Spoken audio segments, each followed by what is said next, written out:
mahasiswa-mahasiswi dari Fakultas Hukum Universitas Kristen Yogyakarta Salatiga. Pertama-tama kami hormati Kepala BPKP Pak Trihandoyo KMPA dan staf jajarannya. Dengan ini pertama-tama kami mengucapkan banyak terima kasih Bapak atas sambutannya telah menerima kami dalam memenuhi program kegiatan podcast dari Senat Mahasiswa Fakultas dari Fakultas Hukum UKSW Salatiga. Dengan harapannya dengan ini kami membuka kegiatan podcast dari Senat Mahasiswa Fakultas UKSW Salatiga.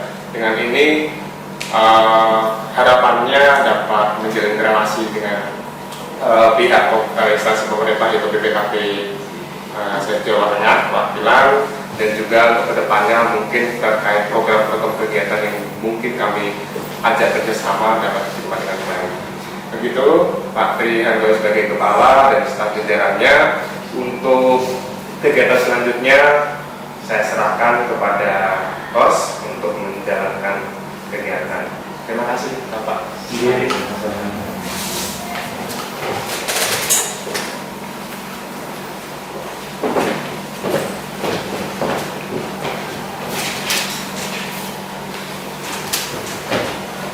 Oke, halo Sobat Justisia. Halo. Kami dari podcast Talk Agile. Nah, hari ini kami akan mewawancara terkait Badan Pengawasan Keuangan dan Keuangan. Nah, perkenalkan saya Salsa sebagai pemandu acara hari ini. Perkenalkan, nama saya Thomas Tertaksono sebagai pemandu acara hari ini. Nah, kita perkenalan dulu ke Bapak yang mau diwawancara dulu. Kami perkenalkan ya Pak, Bapak Trihandoyo, AK MBA. Dipersilakan Pak untuk dilanjutkan. Baik, terima kasih. Pertama kita bacakan puji syukur kehadirat Allah Subhanahu wa Ta'ala. Sampai saat ini masih menyukai nikmat kita semua ya. Yang kedua, saya mengucapkan selamat datang dulu pada teman-teman semua. Salsa, saya panggil Mbak aja ya. Iya Pak. Sama Thomas ya. Dan juga rekan-rekan dari Fakultas Hukum UKSW. Juga saya sapa semua pendengar atau pemirsa yang hadir di secara daring. Selamat pagi, salam sejahtera untuk kita semua. Saya Trihandoyo, Kepala BPKP Perwakilan Provinsi Jawa Tengah dan Pengawasan Keuangan dan Keuangan. Jadi terima kasih sekali lagi nih atas inisiatif yang dikontak oleh teman-teman di Fakultas Hukum UKSW ini untuk melakukan podcast yang terkait dengan BPKP di Perwakilan Provinsi Jawa Tengah. Itulah, saya bekerja di BPKP sudah kira-kira 30 tahun lebih. Kalau di Jawa Tengah ini sudah hampir 3 tahun. Apalagi yang mau dikenalkan? Langsung lanjut aja ya Pak Mas. Iya, bisa. Mungkin yang mau diperkenalkan itu mengenai Badan Pengawas Keuangan dan Pembangunan Pak. Jadi kan dalam lingkup yang sangat luas ini dari ranah mahasiswa kan terkadang banyak instansi negara. Namun tidak semua orang bisa mengetahui tentang BPKP. Jadi pengenalan singkat itu seperti apa? Baik, Badan Pengawasan Keuangan dan Pembangunan itu merupakan satu instansi pemerintah yang kira-kira kalau bicara tentang tugas pokok fungsinya itu memang melaksanakan pengawasan di seluruh wilayah Indonesia. Tentunya kalau bicara tentang skop, karena ini instansi pemerintah sebagian besar sesuai dengan judulnya, namanya pengawasan keuangan dan pembangunan. Jadi skopnya masih sebatas pada kepentingan pemerintah terkait dengan keuangan dan pembangunan. Jadi visi misi kita memang lebih menjadi auditor internal pemerintah, aktivitasnya sebagian besar di audit itu, auditor internal pemerintah dan menjadi trusted advisor. Aktivitas yang kita jalankan secara umum barangkali bisa disantolkan kepada misinya, itu melaksanakan pengawasan internal di seluruh Indonesia. Juga yang kedua, nanti ada hal yang penting lagi nih, membangun kapasitas pengawasan internal. Jadi membangun pengawasan internal. Satu pola manajemen yang konkret itu biasanya ada perencanaan, pelaksanaan, pelaporan, sama pengendalian atau pengawasan. Inilah lembaga di instansi pemerintah yang memang punya tugas pokok misi di dalam pengawasan. Judulnya memang pengawasan, bukan pemeriksaan. Nah, kenapa? Karena memang pengawasan itu punya satu dimensi yang lebih luas daripada pemeriksaan saja. Di situ ada satu dimensi tentang yang paling penting lagi adalah tadi membangun kapasitas, melakukan pembinaan terhadap instansi pemerintah supaya semua ini bergerak satu menuju ultimate goal negara, kesejahteraan masyarakat. Kalau ingin tahu lebih detail lagi tentang tupoksi, banyak sekali. Ada 13 tugas pokok fungsi yang tertera di peraturan presiden. Jadi ini merumuskan bagaimana sih pengawasan ini harus dijalankan. Jadi kebijakan terkait dengan pengawasan internal yang ada di dalam instansi pemerintah. Kemudian juga kita melakukan kolaborasi dengan teman-teman sesama APIK. Nah, APIK itu adalah aparat pengawas internal pemerintah. Mungkin kalau di kampus atau di bisnis gitu ya, itu satuan pengawas intern gitu. Ya.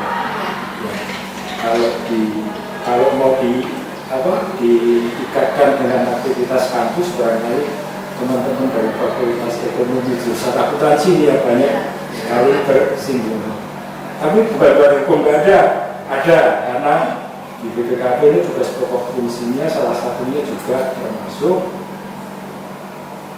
membantu penegakan hukum di Indonesia, terutama penegakan hukum yang terkait dengan adanya tindakan yang paling kita lawan bersama, tindak pidana korupsi.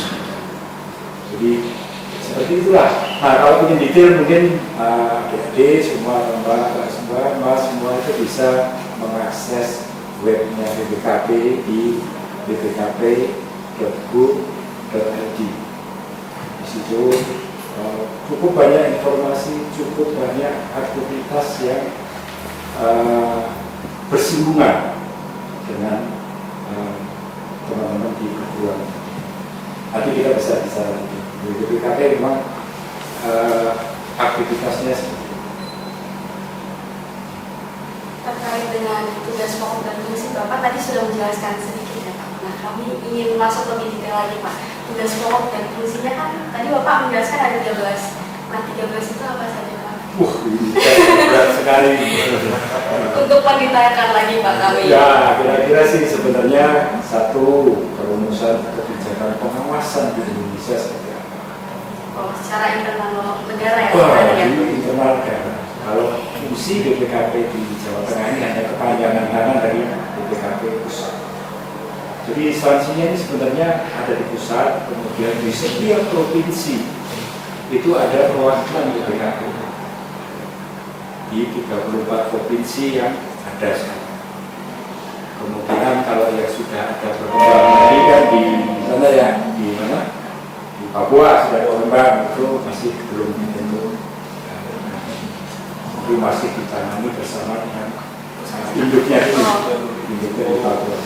Nah, dari itu Pak, apakah memungkinkan nanti di Papua juga akan ada BPKP Pak? Nah, atau itu akan tetap di pusat atas? Itu nanti pasti akan ada evaluasinya.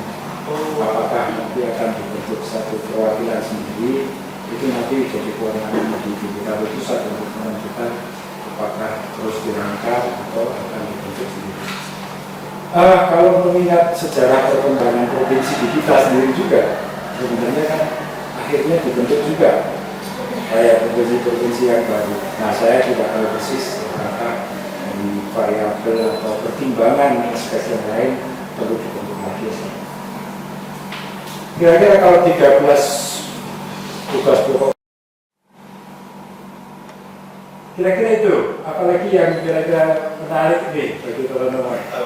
Sebelumnya kan Bapak sudah menyinggung beberapa hal dari instansi. Nah, kira-kira kerjasama yang paling kelihatan dari Badan BPKP ini dengan instansi lain itu seperti apa? Kan Bapak sudah menyebut dari BUMN.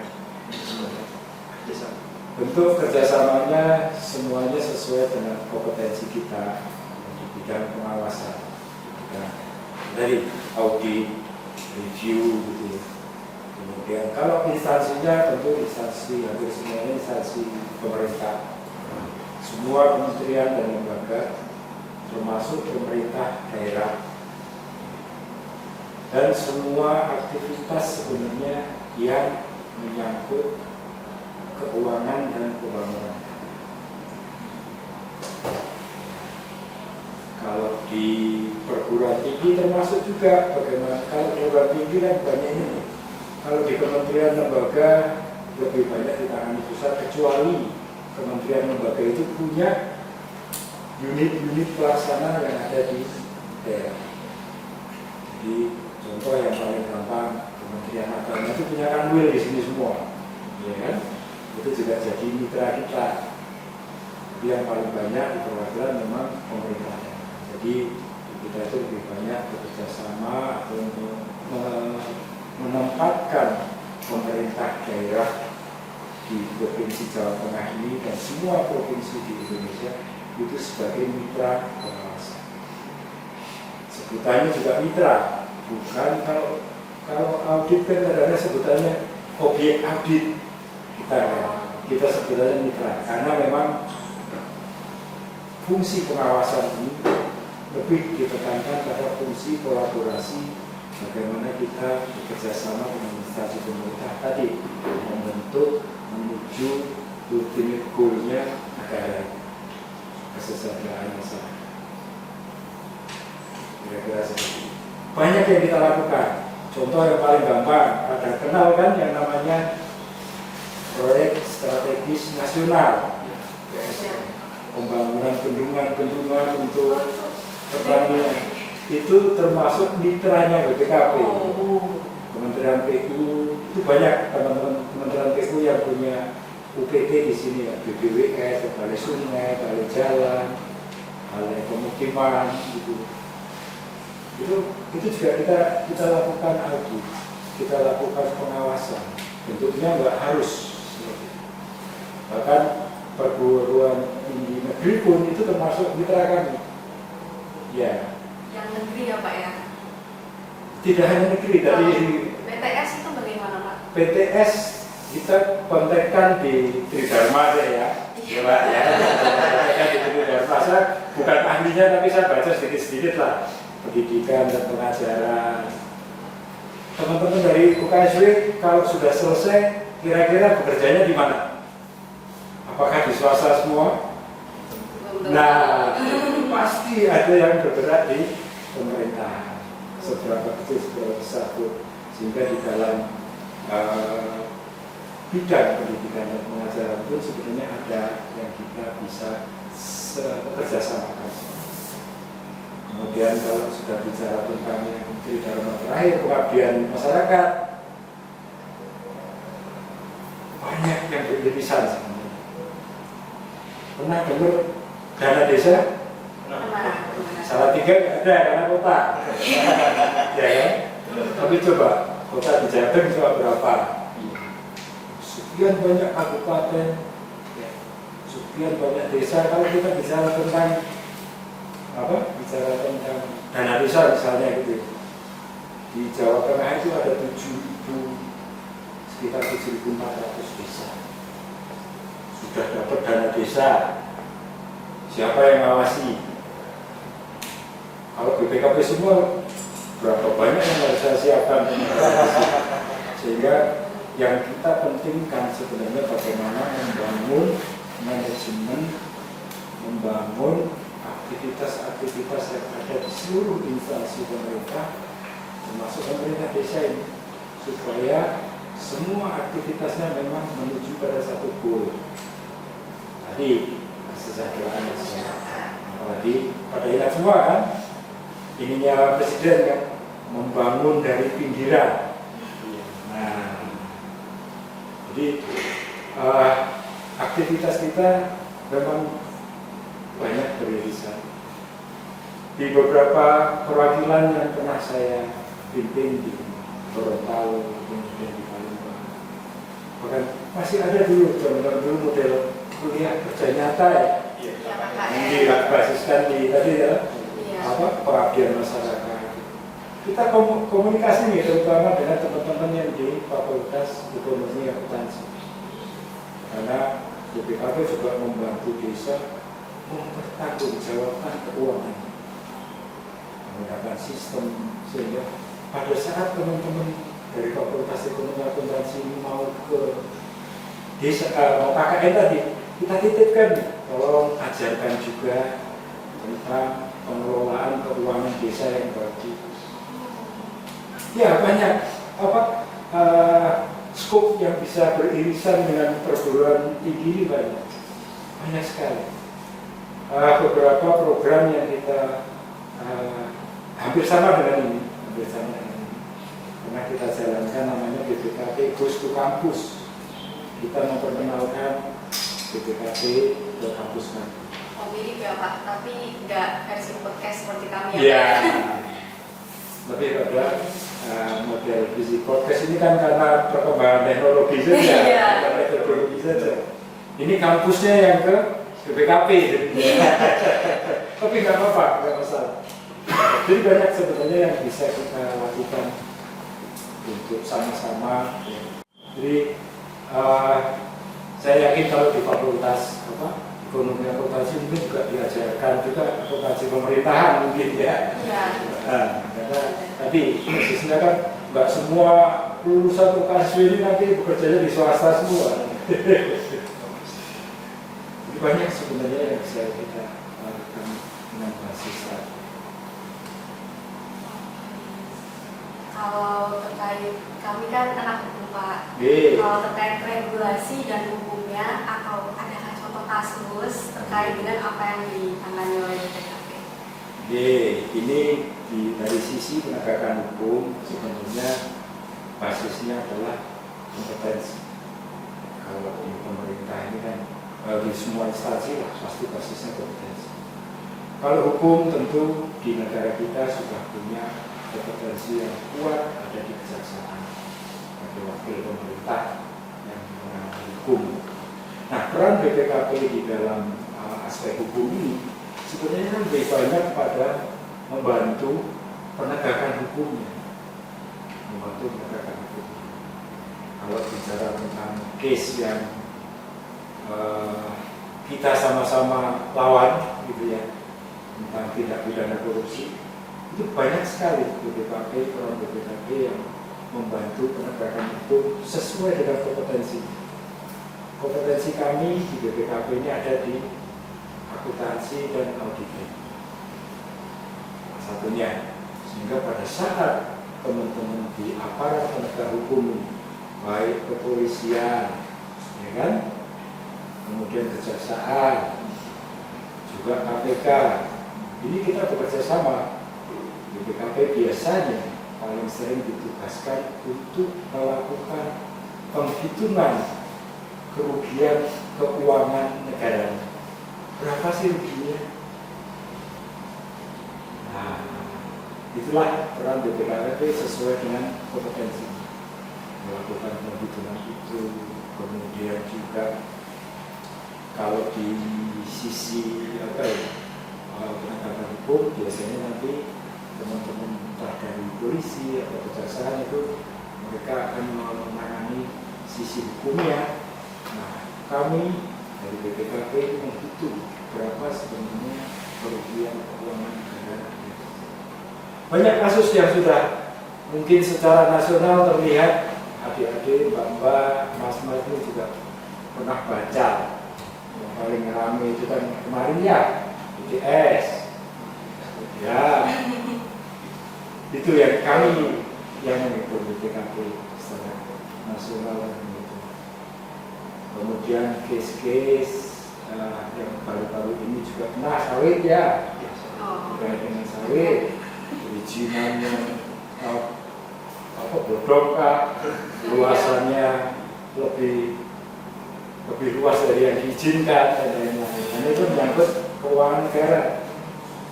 Meskipun aparat pengawaslah yang punya kewenangan untuk melakukan penghitungan, bisa dilakukan oleh teman-teman BPKP, juga ada BPK, bisa. Kemudian teman-teman di inspektorat di provinsi kabupaten ini juga sudah punya beberapa, sudah banyak yang punya kompetensi untuk melakukan penghitungan keuangan. Dan ini terus nanti prosesnya akan sampai pada persidangan. Jadi di samping menghitung, nanti BPKP juga akan menjadi ahli di dalam persidangan. Kita sering masuk di dalam persidangan. Mungkin kalau salah tiga barangkali yang sempat baca di 2022 kan ada juga case-nya ya, yang terkait dengan penyimpangan terkait dengan PPH kalau nggak salah itu pemerintah kota Salatiga. Jadi di aspek hukum seperti itu, kami tidak punya kompetensi hukum, tapi kami memang terlibat atau membantu aparat penegak hukum dalam menegakkan hukum di Indonesia sesuai dengan kompetensi yang ada. Kalau konstruksinya menetapkan tersangkanya siapa dan lain-lain, itu teman-teman APH ya, seperti itu. Dalam juga ada case dan yang aparat itu lagi nggak ada di tempat ini, apakah bisa untuk BPKP itu menerima pelaporan tersebut? Berarti kayak ada kejanggalan kah dari mungkin ada tindakan korupsi bagaimana itu? Apakah BPKP itu menerima laporan tersebut atau seperti apa? Jadi begini, kalau sudah bicara tentang pencegahan dan penanganan korupsi, sebenarnya kan di banyak instansi pemerintah sudah membuka model pelaporan. Ada yang sudah pernah dengar whistleblowing system. Jadi itu satu model yang dibangun oleh pemerintah untuk, dan banyak entitas lain juga, untuk menerima laporan-laporan yang terkait dengan pengaduan ini, apapun sistem. Nah, biasanya laporan-laporan seperti itu juga ditangani oleh masing-masing instansi sudah. Kami sendiri juga membuka BPS seperti itu juga. Pengaduan seperti itu juga kita. Biasanya kami akan tangani kalau pasti kita juga bicara skala prioritas kan ya. Kemudian juga bicara tentang kewenangan gitu. Kemudian juga berbicara tentang efisiensi. Kadang-kadang pengaduan itu tidak langsung kita yang menangani. Tapi kita juga bisa serahkan pengaduan-pengaduan yang kita terima ini kepada aktif itu tadi, aparat pengawas internal pemerintah setempat. Misalnya dilaporin ini kerugiannya cuma 5 juta ya, estimasi kita. Nanti saya turunkan pun biayanya lebih dari 5 juta sama rugi. Itu sederhananya lah, sederhana saja. Kemudian juga pasti skala prioritas tidak hanya dari jumlah saja, tapi dari aktivitas lain. Seperti tadi yang saya sampaikan, kami juga menangani proyek-proyek strategis nasional yang mungkin punya urgensi lebih ya. Bukan berarti kita abaikan tindak ininya, tapi biasanya pasti variabel yang kita pertimbangkan itu banyak untuk menangani satu kasus. lanjut ke topik berikutnya ya Pak.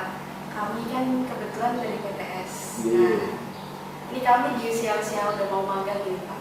Wah. Nah, apakah kami itu bisa mengajukan diri untuk magang di BPKB? Apakah itu memerlukan MOU? Atau bagaimana Pak? Jadi begini, kalau bicara tentang magang, begini. Kami sebenarnya terbuka semua pemagang. Tapi problematikanya nanti adalah kalau bicara ini jangan bicara MOU-nya dulu.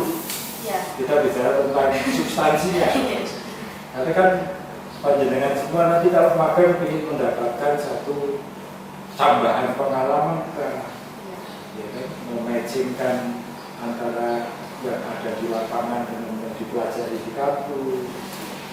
Nah, saya nggak lebih persis apakah nanti kalau di fakultas hukum ini kira-kira ada nggak substansi yang bisa bertulisan.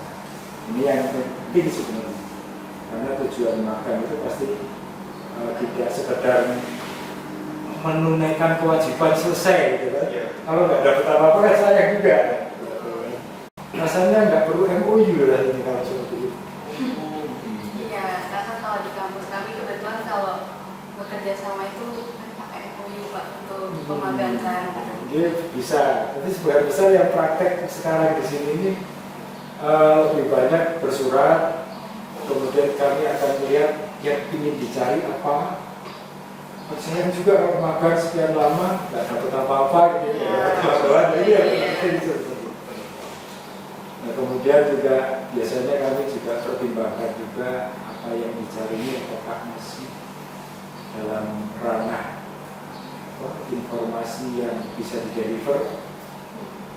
Nah, ini kan mahasiswa hukum semua nih. Iya. Ya. Tahu kan bisa saja satu instansi pemerintah digugat, ya kan, disomasi, karena memang secara umum yang namanya laporan hasil pengawasan itu sebenarnya kalau di BPKB ini itu miliknya mitra. Sampai pada laporan itu adalah miliknya mitra secara informasi. Sehingga untuk membuka satu laporan itu tentu harus ada izin dari mitra. Nah, batasan-batasan itulah yang mungkin nanti akan sedikit perlu modifikasi di dalam pelaksanaan pemagangan. Kami juga nggak bisa menunjuk satu instansi A, gitu, instansi B, karena risikonya nanti ada gugatan. Rasanya ada beberapa ya yang dari hukum juga gitu. Dan sebagian besar itu pusat. Oh, nggak kayak di sini ya Pak berarti. Nggak terlalu banyak di perwakilan karena perwakilan ini kan sebenarnya hanya kepanjangan tangan dari pusat. Banyak juga yang kalau pemagangan teman-teman SMK rasanya nggak pernah sampai pusat, pemagangan di perwakilan saja ya bagaimana. Jadi pemagangan di perwakilan saja. Tapi kalau sudah melalui survei biasanya ada pooling di pusat. Jadi banyak sebenarnya. Tapi memang lebih menarik bicara tentang apa ya, irisan antara mahasiswa, irisan antara perguruan tinggi sama BPKB. Menarik dengan segala keterbatasan yang kita hadapi bersama lah. Mungkin kalau makan aspek hukum di sini apa ya? Ya, apa ya? Kami penasaran gitu kalau di sini apa gitu diceritakan. Padahal kalau bicara tentang case gitu, bicara tentang case, kita banyak menyampaikan panggilan menjadi ahli, terutama di sidang-sidang tindak pidana korupsi ini, ya nggak kurang lah, sebulan sekali itu pasti ada. Banyak juga yang lumayan. Ya, karena tadi di Jawa Tengah sendiri kan case yang di instansi pemerintah kan banyak perdatanya juga. Iya. Meskipun di dalam ranah perdata pun kadang-kadang kita juga dengan sewu bukan masuk sebagai memasuki ranah perdata, bukan gitu ya. Aspek hukumnya juga kayak kontrak misalnya. Kontrak janjinya menyerahkan 10 barang, yang diserahkan cuma 9 misalnya gitu. Jadi kalau di BPKP ini mau tidak mau ya memang tidak menjadi expert atau tidak menjadi kompeten di hukum, tapi kami banyak bersinggungan dengan aspek hukum dalam melakukan pengawasan. Jadi beberapa kasus kadang-kadang ada kerugian, tapi bukan ranahnya tindak pidana korupsi, karena hanya miss saja kan, miss administrasi. Oh ya Pak, ternyata ini barang yang satu tadi memang belum ada di gudang, akan kita serahkan kemudian. Oh ya, kalau gitu dicek lagi klausul kontraknya ada denda enggak kalau terlambat. Nah, itu tidak masuk dalam skop pengawasan kita. Jadi singgungannya ada juga dengan Kalau mungkin sih Pak, ini terakhir. Ini lebih ke arah partisipasi kami sebagai mahasiswa itu selain mungkin mangga, KKN, kira-kira Pak dari Bapak menyampaikan kan Pak juga pernah turun ke sana untuk mensosialisasikan ke universitas-universitas yang ada. Apakah dari kami sebagai mahasiswa itu bisa melakukan partisipasi kayak kerjasama bareng mungkin seperti kayak podcast ini kan juga jadinya ya. Kenapa? Karena sebenarnya di dalam pengawasan yang kita lakukan itu pasti sumber daya kita terbatas. Sehingga kami di BPKP juga di aparat pengawas yang lain itu punya model atau konsep yang namanya pengawasan masyarakat, pengawasan oleh masyarakat. Sehingga partisipasi dari mahasiswa ini juga diperlukan tidak hanya di dalam tadi membangun pencegahannya kira-kira gitu ya, memampukan masyarakat untuk mandiri. Jadi tadi saya bilang ada beberapa, saya waktu di Gorontalo sama Palu kerjasama dengan teman-teman yang mau KKN, kita latih teman-teman dari jurusan akuntansi itu kita kumpulkan dulu. Kita latih tentang pengelolaan keuangan desa sebelum mereka turun. Dan kebetulan kawan-kawan dari pimpinan pengajar di sana itu juga menempatkan salah satu poin tadi, membantu masyarakat desa ini sebagai aspek yang dinilai lah kira-kira hasil atau. Kemudian juga tadi saya bicara tentang pengawasan oleh masyarakat. Aparat pengawasan tidak mungkin satu negara ini dibangun berbasis ekonomi, harus diawasi, pasti harus dibangun. Nah, termasuk kecilnya jumlah pengawas, skop yang terbatas.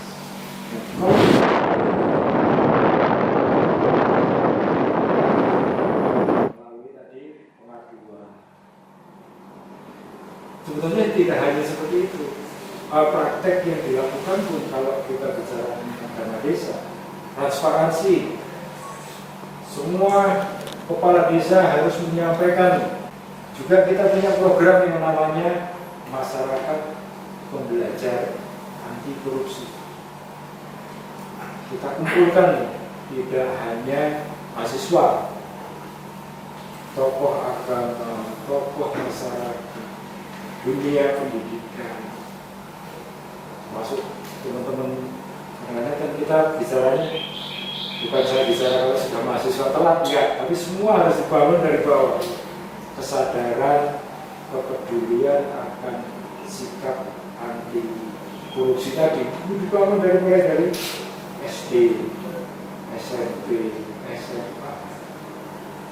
Ini masyarakat yang kita didik, memang kita mampukan untuk melakukan atau membantu model pengawasan. Enggak harus melakukan pengawasan seperti kami lah, melakukan kalau di nanya berkasnya mana dan dan ini yang sebenarnya banyak, malah lebih banyak membantu kita. Karena tadi saya sampaikan lebih baik kalau saya yang minta bantuan gitu kan. Ada itu nanti bisa lebih hidup ya. Di profesi juga ada bisa. Kalau kami karena kami di akuntansi ada yang namanya Ikatan Akuntan Indonesia. Nasional ada kompartemen. Sektor Jawa Tengah juga ada. Kalau nggak salah, Ibu Rektor jadi salah satu penasehat organisasi profesi itu. Ada Bu Prof kan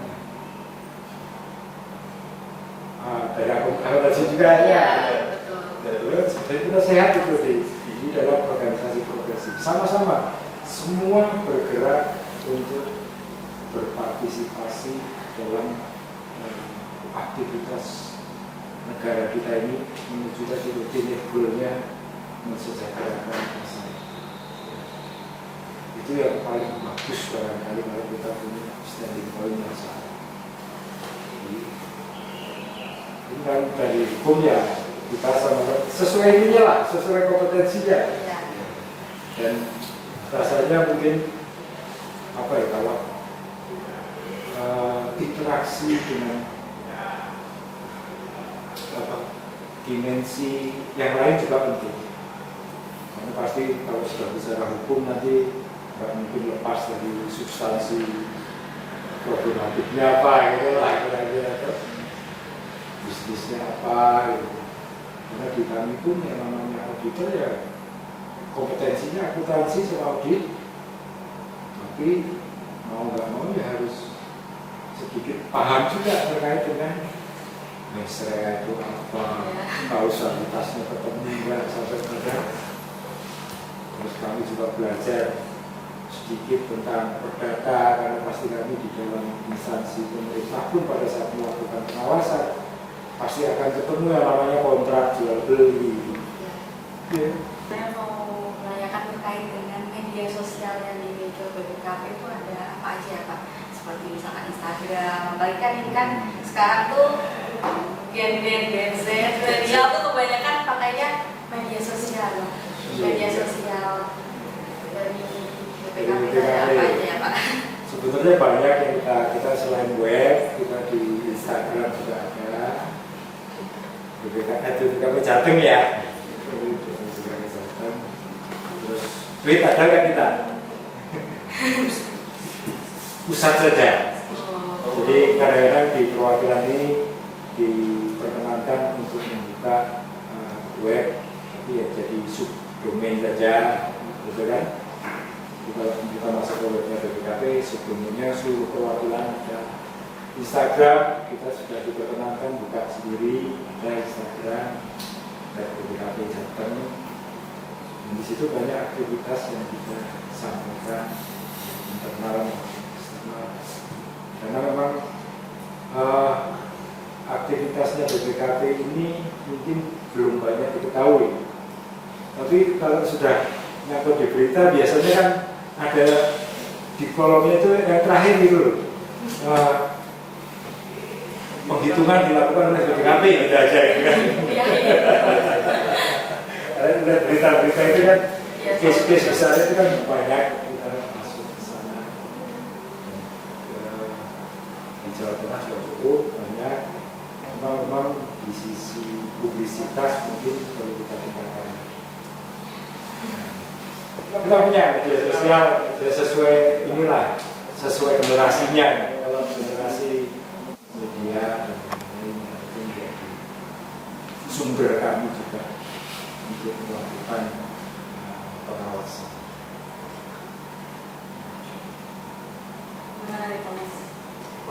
Menarik sekali. Jujur setelah mendengarkan penjelasannya Bapak, kami sebagai mahasiswa yang berada maksudnya dari swasta pun kayak wah kayak menarik nih, kayak pengen magang di sini.